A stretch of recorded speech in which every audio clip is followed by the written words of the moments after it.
Welcome to the Traditional Gardnerian Wica podcast. This podcast is for both seekers and initiates of the Gardnerian path and focuses on historical context as well as modern-day concerns. All contributors are either elders, high priests, or high priestesses of the Traditional Gardnerian Wica, some with several decades in the craft.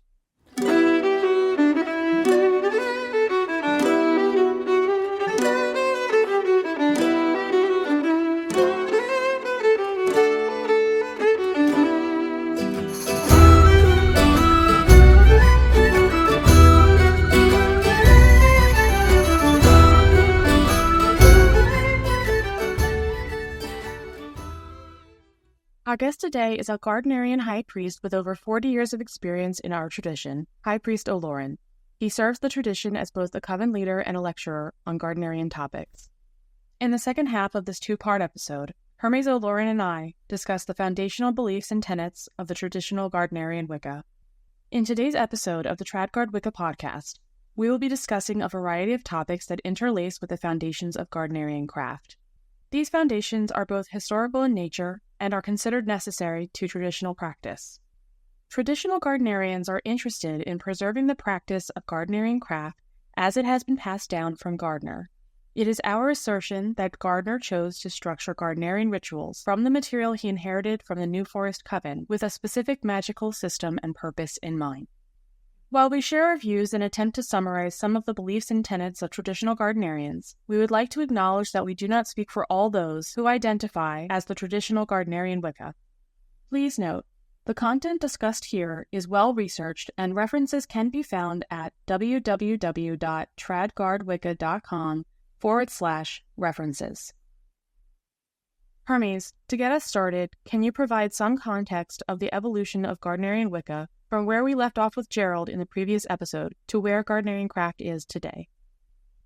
In our last podcast, we talked about Gerald Gardner and his life. However, the Wicca did not end with him. He passed on his practice to many high priestesses. Some led Gardnerian Wicca covens for only a short time. Others stayed and practiced Gardnerian craft for their whole lives. Throughout this time frame, there have been many changes in the Wicca.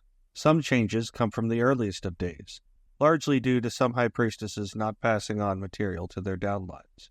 This is one of the inherent flaws of predominantly oral traditions in the pre-internet era. Those listeners who are members of the Freemasons have only to walk into a Masonic lodge in another state or jurisdiction to see the results that this game of telephone can produce. This has caused confusion in the craft, wherein some materials people think are modern additions actually go back to Gardner or beyond, and some materials that were from the New Forest or Bricketwood covens have been lost to entire lines because they were not passed on. In addition to this confusion, there have been many changes in the cultural zeitgeist. I don't think any of the people Gardner initiated, or even Gardner himself, could have imagined what our society would become post-2020. The question before us is, how do we grapple with modern cultural concerns in a religion that prides itself on tradition? Do we let external culture command the religion, or do we let the religion inform our culture? This strikes at the very heart of theological thought, and is a question all members of any serious religious authority must grapple with. O'Loren, now that I've given a short historical context that gets us to modern-day Gardnerian craft, can you provide some insights into the theological and philosophical underpinnings of our practice? Certainly. So then, what is traditional Gardnerian practice? Well, that's a complex answer as there is variation, but there are general principles which can guide us. The craft is an embodied practice. It is rooted in the body, male and female, in fertility, of the land and the people. It is rooted in the cycles of nature, both the agricultural cycles of planting and the cycles of animal husbandry. This is where our celebrations or sabbats originate. Of course, the dates of these celebrations are tied into the astrological year as well. It is important to recognize that astrology is the underlying organizing principle of the Western esoteric tradition. Now, it's interesting that Gerald was not really interested in astrology. Interested in magic and reincarnation, yes, but astrology, no, and I have always found that to be fascinating. It would be one of the many questions I would ask him if we met, especially as reincarnation is one of the central tenets of the Gardnerian craft I often wondered what his thoughts would be regarding connections between astrology and reincarnation. So the tradition is embodied such that individuals are purified or blessed in some manner. During certain rituals, the deities are invoked into the body of the priestess or the priest. Lauren, can you expand a little on the deities that we work with in Gardnerian Wicca and our interaction with them as initiates? Yes, Gardnerians worship a god and a goddess. These beings are considered little gods, quote-unquote, in that they interact with and care about human beings. They are not detached, transcendent beings. The god is horned and is considered a god of the underworld, of death and rebirth. Hopefully rebirth among those you have known and loved before. The goddess is one with the manifestation of nature in all her aspects, who holds the power of rebirth back again into the tribe. The god and goddess are a mated pair. They help us, and we help them, by giving our energy and attention to them. They support us in our struggles, for there is no life without struggle. As we learn and develop over time and many lives, reincarnation to reincarnation, and between these times, if we are fortunate, we become one of what are called the Mighty Ones, looking over our family and loved ones as they work in the circle. Now there is a myth associated with the god and goddess of Gardnerian craft that Gerald considered so important that he had it published twice. First, as an introduction to quote-unquote witch beliefs in Chapter 3 of Witchcraft Today, and then as Appendix 1 following Chapter 17, The Future in the Meaning of Witchcraft. This appendix is titled The Magical Legend of the Witches. I believe that it is important as well, so for those unfamiliar with it, let me read it to you now. Now G, the witch goddess, had never loved, but she would solve all mysteries, even the mystery of death. And so she journeyed to the Netherlands. The guardians of the portals challenged her. Strip off thy garments, lay aside thy jewels, for naught may ye bring with ye into this our land. So she laid down her garments and her jewels, and was bound, as are all who enter the realms of Death, the Mighty One. Such was her beauty that Death himself knelt and kissed her feet, saying, Blessed be thy feet that have brought thee in these ways. Abide with me, let me but place my cold hand upon thy heart. She replied, I love thee not. Why dost thou cause all things that I love, and take delight in to fade and die? Lady, replied Death, 'tis age and fate, against which I am helpless. Age causes all things to wither, but when men die at the end of time, I give them rest, and peace, and strength, so they may return. But thou art lovely, return not, abide with me. But she answered, I love thee not. Then said Death, and thou receive not my hand on thy heart, thou must receive death's scourge. It is fate, better so, she said, and she knelt, and Death scourged her, and she cried, I feel the pangs of love. And Death said, Blessed be ye, and gave her the fivefold kiss, saying, Thus only may ye attain to joy and knowledge. And he taught her all the mysteries, and they loved and were one, and he taught her all the magics. For there are three great events in the life of man, love, death, and resurrection in a new body, and magic controls them all. For to fulfill love you must return again at the same time and place as the loved one, and you must remember and love them again. But to be reborn you must die, and be ready for a new body, and to die you must be born, and without love you may not be born. And these be all the magics.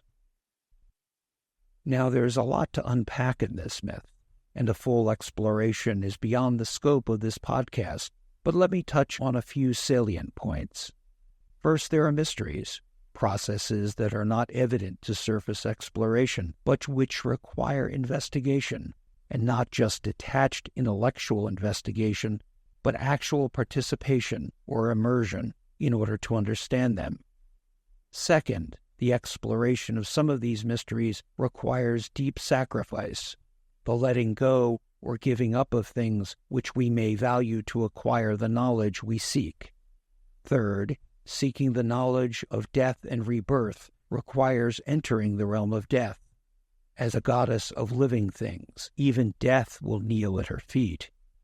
Fourth, the way you think things aren't always the way they really are at all, and so the goddess finds that there are forces not under the command of death: age, that is time, and fate.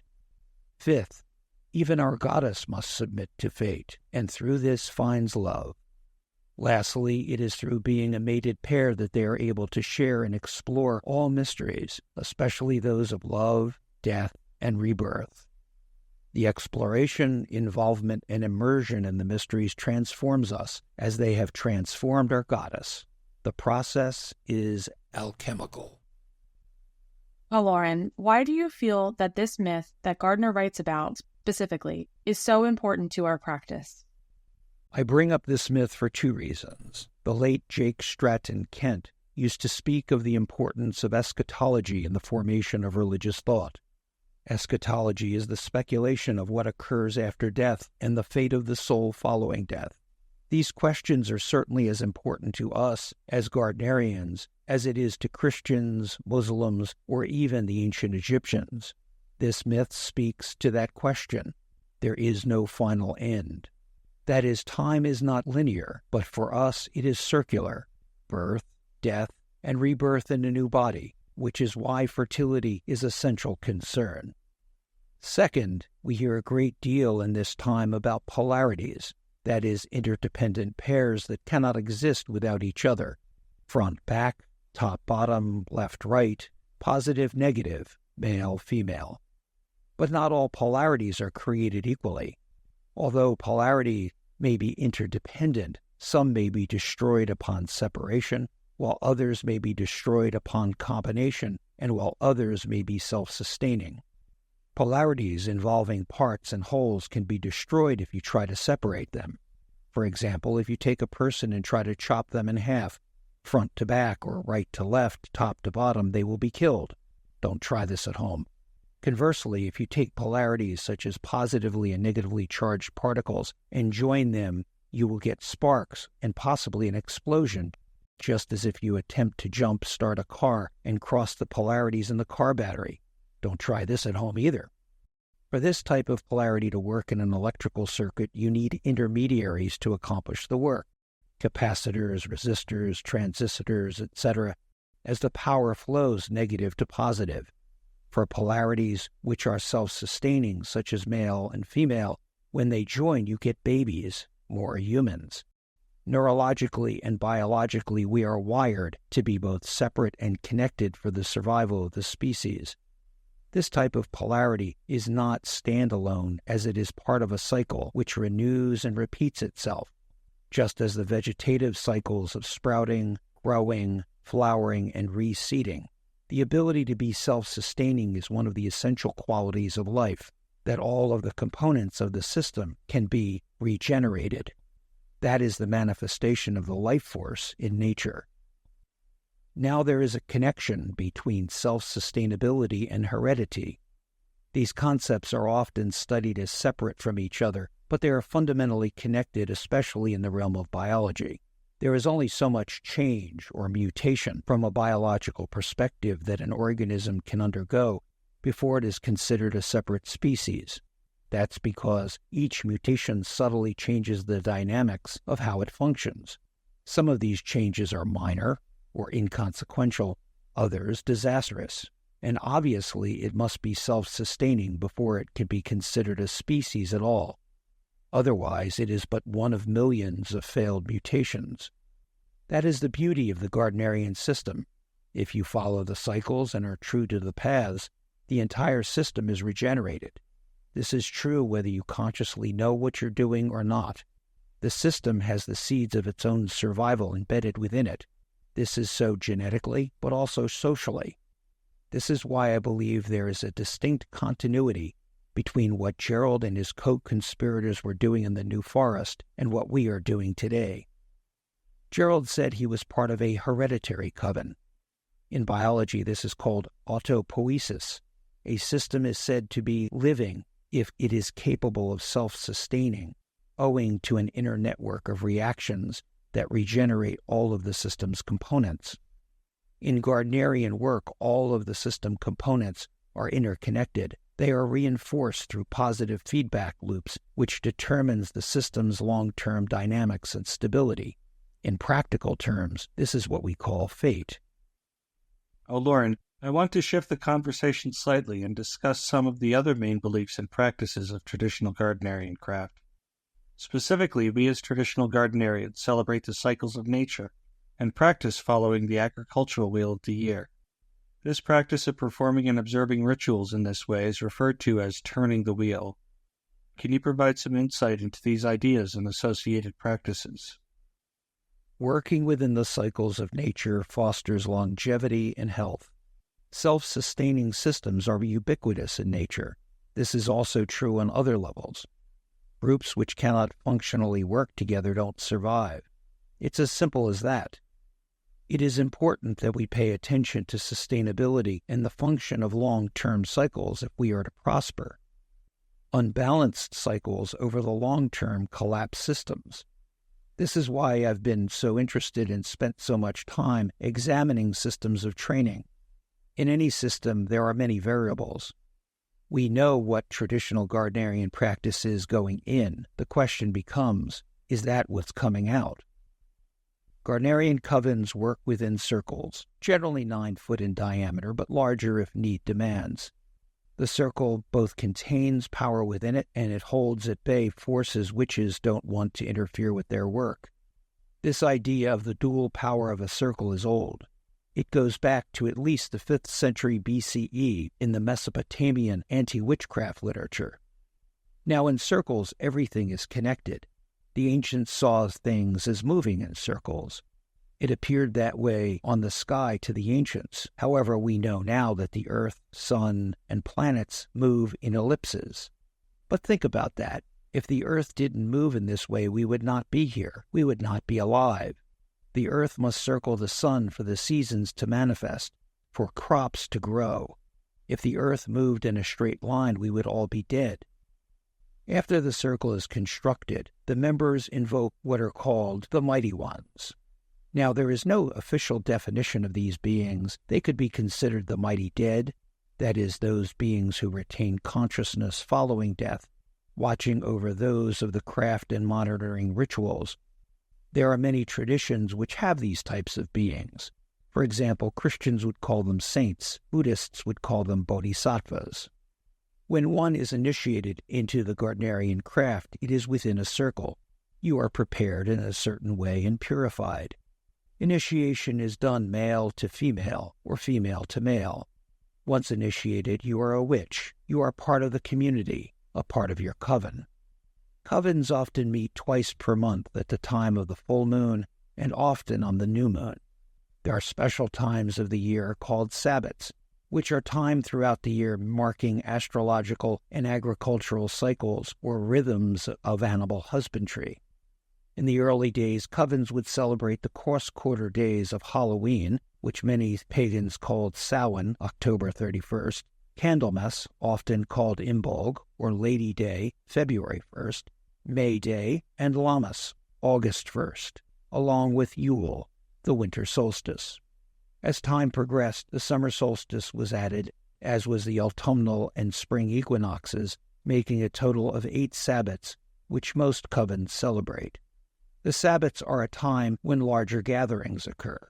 There are specific magical workings which can be done during these times, but it is generally singing, dancing, and merriment, a respite to look forward to during the hard times of life. Covens meeting at the full moon and new moon will conduct work specific to that group, often healings, spells for success, money, or love, things that address basic human needs. Witchcraft is nothing if not practical. The witch is always looking to improve herself, but there is no need to go further. Participate in circle, meet with your coveners, and live life to the fullest. Another important element of traditional Gardnerian craft is the degree system and the initiatory path. Traditional Gardnerian craft specifically initiates priests and priestesses of the craft. The role of a priest or priestess of the Gardnerian craft, particularly high priests and high priestesses, is rooted in service. This includes service to the gods, to seekers and initiates, and to the communities we participate in, both magical and mundane. The purpose of initiating into Gardnerian craft is to become part of the priesthood, as there is no laity in the craft. We are also one of the very few religions in the modern world that elevate a high priestess to prominent standing in practice, and this is true even amongst many pagan practices and paths today. Lauren, what are your thoughts on the roles of priests and priestesses, or on the degree system? Well, yes, Hermes, you're correct. In the Gardnerian tradition, there are 3 degrees. For those who are called to leadership, it is a process of gradual mastery of the tradition, often taking several years. For those who are called, we call it elevation. It is to greater service to the community, to where your life becomes less a focus on yourself and more at the direction of the gods. My experience is that you learn far more after being elevated than you ever learned getting there. Although at present we have 3 degrees, it is interesting that Gerald only speaks of one initiation. I believe, and this is speculation on my part, that in the old days there really was only one initiation, which would have consisted of the elements we experience in our 3 rites. This would make sense, as the practices at that time would have been illegal and would have engendered great risk. The individual initiated would have been bound to the group in a very deep and profound manner. Again, these would have been smaller, more intimate groups of people who would have known each other for a period of time. In speaking with Patricia Crowther, who was one of Gerald Gardner's initiates and priestesses, she indicated that Gerald's feeling was that people just were not ready for explicit pagan practices, so they needed to be introduced to them slowly. That may have been true then. I certainly think it is true today. Our culture is not ready for pagan practices. We still hold, superficially at least, to significant Puritan values, which is why we are witnessing what are called culture wars.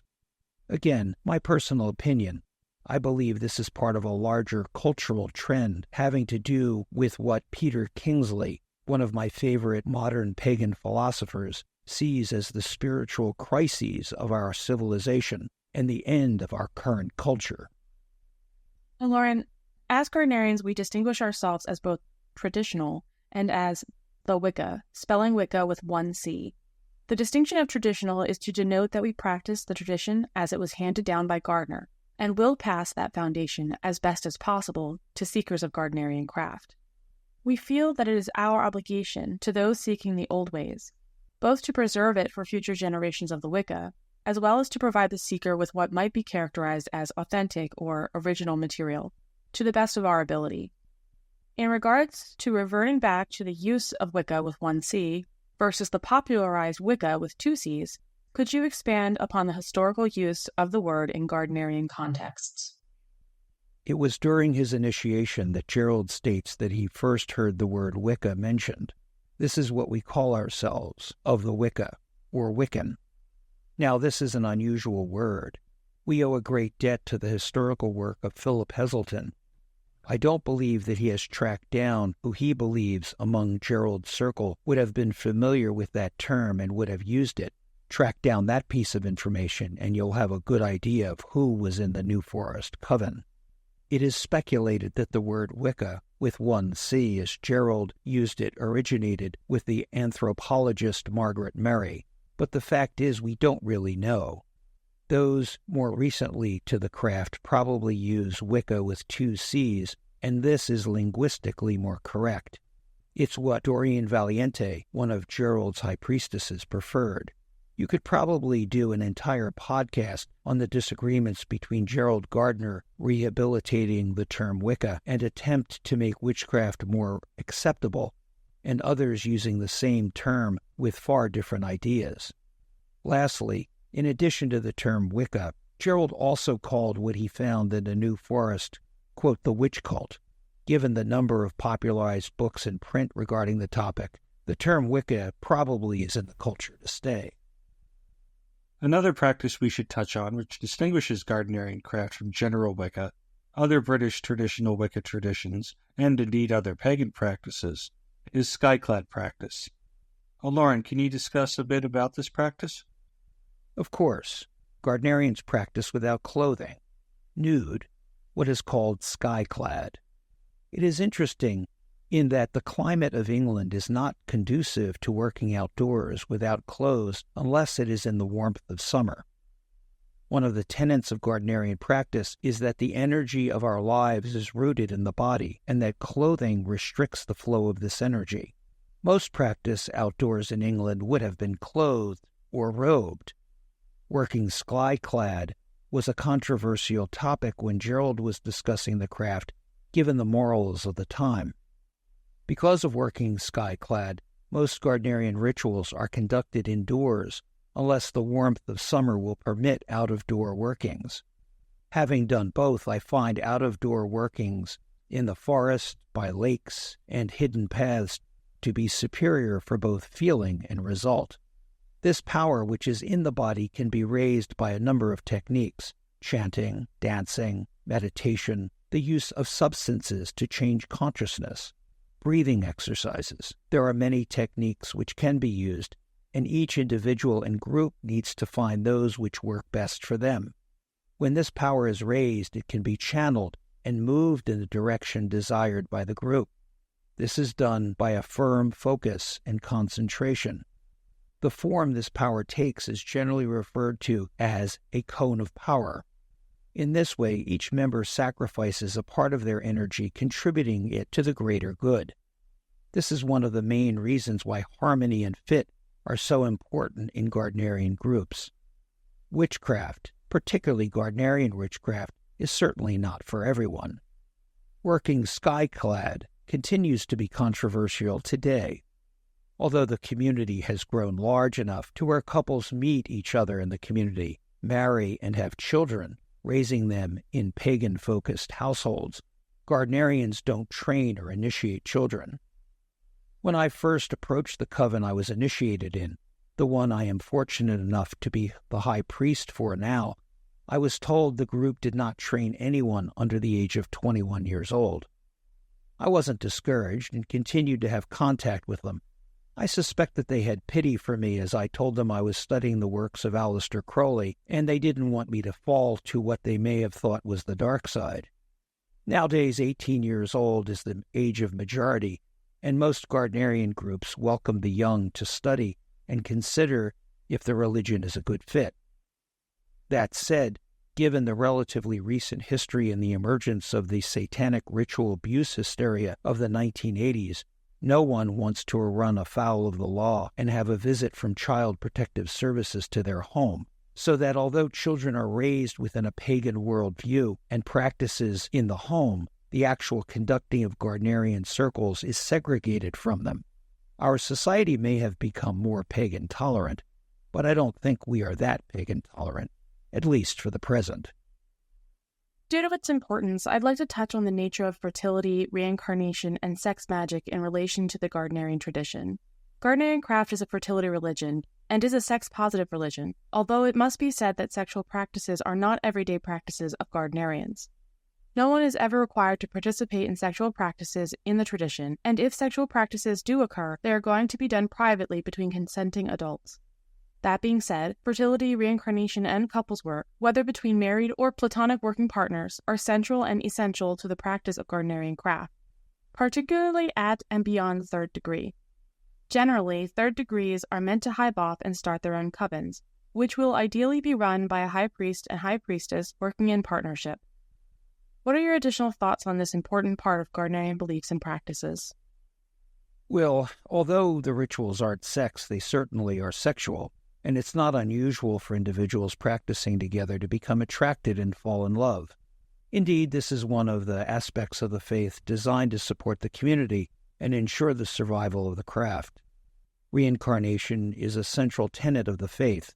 This was certainly important to Gerald and Taffo, that we reincarnate in groups, and the hope is that we are born again at the same time and in the same places as those we have known and loved before, so that we may know and love them again. For this to occur, fertility is a prime concern, as it has been for the human race for most of our existence. It is only in the past 70 or 80 years that the understanding of our dependence upon nature has been severed with the emergence of a hyper-capitalism model where everything becomes a commodity, even religion, with spirituality having no intrinsic value in itself, just symbols and experiences, items to be bought and sold, but devoid of intrinsic meaning. The process of reincarnation, of course, necessitates the centrality of sex, birth, and child-rearing. These have been at the center of community for millennia. This was never a controversial position until recently with the rise of the transhumanism movement and a full-on investment in technology as our savior. We'll see how this plays out, but the reliance on technology to save us from our own follies seems to me to be misplaced. Modern advanced technology always costs, which means it will be segregated by wealth, especially technologies such as the genetic editing of embryos, the modern equivalent of eugenics. This is also a really important topic because it is something that distinguishes Gardnerian craft from other forms of Wicca. That is, as you advance in the degrees of the tradition and your understanding of the craft, you are made aware more and more of the necessity to work in pairs, a priest and a priestess. Second degrees are often thirds in training. Essentially, they will work with the high priest or the high priestess of the coven to learn how to lead a group and manage the energies of the circle. In some Gardnerian groups, third degree is not even awarded to individuals who are not planning to hive off and form their own group. The birthing of a new coven from a priest and priestess seems to be a vital requisite. Community connections, as well as group dynamics, allow people to both properly train for at the highest level of spiritual understanding in our tradition, as well as afford opportunities to meet others who may be able to act as working partners and help carry on the tradition. Another belief that many people should be familiar with, that is specific to Gardnerians, is that we do not charge for training. Lauren, can you expand on this tenet? Well, yes, that's correct. Gardnerians don't charge for training or initiation, nor do we proselytize. Gardnerian training, such as it is, and initiation are not commodities which can be bought or sold. They are based on human relationships, and fit, for want of a better term. Because this is an embodied tradition, physical experience is at the core. For us, the mysteries are always physical before they are metaphysical. If someone is explaining the symbolic and metaphysical aspects of what we do, and they can't relate it to the physical processes which occur in nature, they are bullshitting you. Generally, Gardnerians aren't trained in a formal academic process. If they are now, it is a more recent, probably American invention, using an academic model. Writing papers to give to your high priestess to show your knowledge was not how it was done. Generally, Gardnerians learned by experiencing the rituals and over time in the context of conversation and in relationship. And these relationships are generally and supposed to be long-lasting, spanning many years and often decades. Our basic values, which are necessary for this coven fit, for those with whom we circle, are love and trust. Do you care about these people? Will you sacrifice for them? Are these people you are willing to allow close to you, close to your heart? If I don't have love and trust for someone, I won't circle with them. One may know Gardnerians for a considerable period before initiation as a possibility is raised. This process of getting to know each other can cover at least a year and generally longer. One of the things which is slowly taught is how to think esoterically. What do you mean by that, thinking esoterically? People who understand the ancient traditions approach events, things, and people differently. In many ways, how we look at the world is backwards from the way secular society views the world. To the atheistic materialist, looking at the world through a reductionist lens sees consciousness, awareness, as a product of biological process. Consciousness and awareness are secondary. To us, however, consciousness is primary. It is at the base of material phenomena. For us, everything is alive. Everything is connected to everything else. The trick is to figure out how. The ancients called this the great chain of being. Discovering these connections involves focus, patience, and observation, some of the very things your priest and priestess may be looking for in deciding fit for the coven. Now, people who exercise and practice this awareness discern patterns in people and nature. The power of the witch lies in awareness. This is what scares the common folk. It certainly has scared the authorities and the church. Just by exercising this awareness, we can come to profound discoveries. We think of ourselves today as smarter and more sophisticated than the ancients, but that is a modern conceit. What is true is that the ancients were as intelligent 100,000 years ago as we are today. What they did not have, however, was the technology we possess. What they didn't have in technology, they had to make up for in observation. Did you know that the ancients understood that the earth was round and that they were able to calculate its circumference? The first to propose that the earth was a sphere was Pythagoras in 500 BC. He felt that a sphere was the perfect shape. He also knew that there was a fire in the center of the earth, a central fire. That's because Pythagoras and Parmenides lived in the Greek colonies of southern Italy, where there are active volcanoes. This fire in the center is the same fire as that of the sun and the stars. We are creatures of the earth, yes, but we are also creatures of the stars. Unlike monotheists, where the world is organized from the top down, for the Pythagoreans, development and process is from the center outward. You can see this same organizational understanding in the works of Parmenides and Empedocles, who proposed that the four elements are the roots of all things. In any case, Eratosthenes, who was born around 276 BC in what is now Libya, studied in Athens at the Lyceum. Around 240 BC, King Ptolemy III of Alexandria appointed him chief librarian of the Library of Alexandria. By understanding and measuring shadows cast by the sun at noon on the summer solstice in different locations, he realized he could calculate the circumference of the earth if he knew the distance between these points. They did this, and the result was close to within a few thousand miles of circumference. What then would you say is the culmination of this awareness? What are we generally seeking as an endpoint to practice? As practitioners, what we are seeking is the experience of ecstasy in our rituals and practice. This also scared the church. Now, ecstasy is a slippery term as it can mean many things to many people. There are paths to achieving this ecstasy, and an exposition of those should probably be left to other podcasts.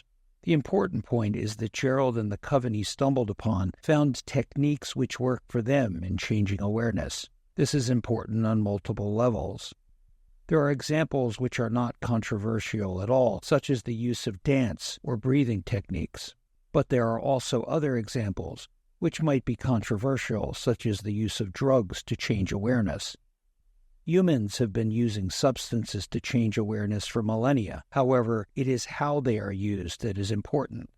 Today we have the scourge in our communities of addictions to many substances: alcohol, opioids, crystal meth, benzodiazepines, tranq, and even certain technologies. Because the use of substances is divorced from any spiritual or sacred context, they are used for recreation, to dull pain and to provide solace from emotional, spiritual, or economic poverty. The use of substances in a secular manner actually increases risk. In our modern world, everything is attempted to be reduced to a commodity, including your spiritual experiences. So what we have in the present day is a divorcing of the use of techniques which used to be within a religious, sacred context to a shift of its use within a mundane, secular context. Our modern culture allows this because of our wealth, and so we have multiple addictions which come to dominate and destroy lives and then decimate community. What we struggle with in the modern world is a function of the modern world. In the ancient world there was addiction, for example, but it could not be sustained. There were no structures to sustain it. Everyone had to work because everyone had to eat. If you didn't work, you didn't eat. It was as simple as that. The social safety net just didn't exist as it does in the modern world. Did ancient cultures use these techniques of ecstasy? Of course, but they were used in a prescribed manner within limits and boundaries. What were those limits and boundaries? They were the rituals the community relied upon to propitiate the gods, support the growth of crops, the community, and fertility. They were used for specific ends: to divine the cause of disease, to restore health, to promote well-being, to seek wisdom. The gods were at the center. There was a seeking of balance in the natural world. Was that time ideal? No. There was war, disease, and poverty, just as there is today. In the ancient world, there were academies organized in the pursuit of wisdom. Indeed, that's what the term philosopher means, lover of wisdom, from the school of Pythagoras. Today, the modern academy has no need or care for wisdom, and they certainly don't care about the gods. Very briefly, I want to touch on malefic magic and the concepts of cursing and baneful spell work. Today, it is not uncommon to see witches, including some Gardnerians, advocate for the you-do-you approach to malefic and cursing magic. This is very much a popular movement today, and in some ways a repudiation of the fluffy bunny witchcraft attributions earned in the 1990s during a prominent era of modern witchcraft. However, Gardnerians by and large still do not support the use of baneful magic. Lauren, can you speak to why this might be the case? Well, one of the things which Gardnerians avoid is malefic magic. I suspect that Gerald and the people surrounding him knew their history well. The witch persecutions were driven by many social stresses, but ostensibly triggered by two things: charges of malefic magic and charges of fraud. Neither Gerald nor the people surrounding him were interested in reigniting the persecutions, so unlike the Cunningcraft practitioners who charged money for their work and performed negative magic, traditional Gardnerians never charge for their training or magical work, nor do we practice malefica. It's not that we can't, it's just that we understand the history. Which brings me to my final point. Gardnerians call ourselves the hidden children. We have little need for publicity. We prefer to practice our religion quietly, without fanfare. Indeed, even doing this podcast is something of an exception to how I practice. But we live in the age of the internet, and hard times are ahead. So it will be interesting to see how this new medium will have an effect, hopefully for the positive. Before we wrap up this episode, I want to discuss one final point in relation to participation in Gardnerian Wica. One of the questions we sometimes get is traditional Gardnerian Wica LGBTQIA+ friendly? The short answer is yes. Not only are there several members of the traditional Gardnerian Wica who are LGBTQIA+, but you will not find a traditional Gardnerian who disqualifies a seeker for admission into the group work because of their LGBTQIA+ status. And any Gardnerian will tell you, traditional or not, training and acceptance into a coven is contingent on fit. Fit is about a lot of things, but most of all, it is about meaningful spiritual fulfillment for the seeker. Because Gardnerian craft is historically worked cross-sex, some practitioners may find that our practices clash with their mundane ideals. The navigation of these issues are intra-coven and are between the high priestess, the high priest, and the seeker. Cross-sex practice does not automatically disqualify an LGBTQIA+ seeker. However, some may find it discomforting to participate in or may find it to be a spiritually unfulfilling practice for them. These details should be discussed and determined prior to a seeker being initiated into the craft, and if the seeker finds misalignment with their spiritual needs, a traditional Gardnerian group will strive to assist them to find placement with a group that can accommodate them. Our duty to the seeker is paramount, and that includes communicating as best as possible the positives and negatives of pursuing the Gardnerian tradition based on an individual's mundane ideals and circumstances. Oh, Lauren, thank you so much for guesting on this episode of the Tradgard Wica podcast. Are there any closing thoughts you'd like to share with us before we close out this episode? Well, I've spent time going through a lot of history with you. I've done this because I've heard it said that, quote, Gerald made it all up. Well, made it all up from where? The elements which constitute the Gardnerian tradition are rooted firmly in the esoteric stream of the West. I have also heard the criticism that there is no documented passing of teaching from person to person. Well, that's true, but there is also a great deal of information passed from generation to generation that can't be documented. Let me give you an example. Go into a room and ask several people at random a series of questions. How many days are in a week? How many minutes are in an hour? How many seconds are in a minute? How many degrees are in a circle? You should get pretty consistent answers, 7, 60, 60, and 360. That's because these basic measurements of time and space that we use have been passed down to us from Mesopotamian culture. There is no way to document that it has been passed down in an unbroken line from generation to generation, but it has, because it's a common cultural heritage, in the same way that the knowledge and practices which are at the base of the Gardnerian tradition is part of a common cultural heritage. A repressed heritage, true, an esoteric heritage without question, but a heritage nonetheless which has survived the centuries. You know, although this podcast is focused on Gerald Gardner and traditional Gardnerian craft, we live in what is the best of ages regarding the esoteric. Because of the internet and modern academic research, we now have access to more historical material than at any time in the past. At the touch of a button, you can access hundreds of documents. With a few well-placed searches, seekers have opportunities to explore multiple paths, not just Gardnerian. This is a good thing, a diversity of paths for a diverse population. If it turns out that our path is not for you, there are a host of others to explore or even invent your own. Anyone in our community worth their salt will help you get to where the best fit is for you. I appreciate both of you allowing me to speak, and to the listeners for their time and permitting me to be part of your day. So I will leave you with how witches part following our festivities, and this does come from the work of Margaret Murray. Merry meet, merry part, and merry meet again. Until we next meet, blessed be. I want to offer a big thank you to High Priest O'Loren for his research on the myriad of topics we have covered, and for his in-depth exploration of Gerald Gardner in the first part of this episode.